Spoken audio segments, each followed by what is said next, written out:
Hi guys, and welcome to this exciting tutorial where I'll be giving you a style analysis of how you can achieve this beautiful garment. So before we get into the tutorial, I'd love to give credit to the amazing fashion designer who made this beautiful piece of garment.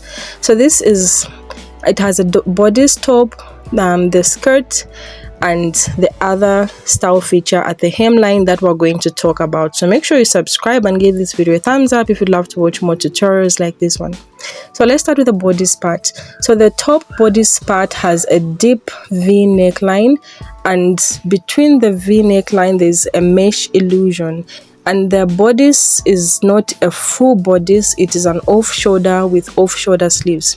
And on the off shoulder sleeves there is some applique that you can see there. Then the skirt part, this is a mermaid skirt. So all you have to do is draft a full mermaid skirt, and at the hemline it has crinoline. So as you can see, the hemline looks a bit wavy, there is crinoline. And then the other wavy parts on top of the mermaid skirt, this is a big flounce. So you can just cut a flounce, more like cascade, but they have to be long in length.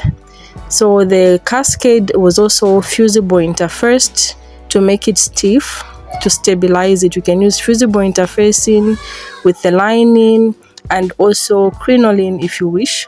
Then attach that to the mermaid skirt and make those form some form of cascading around the mermaid skirt. So this is a cascade around the mermaid skirt.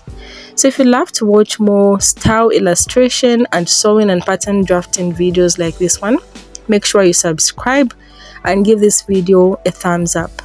Bye and see you next time.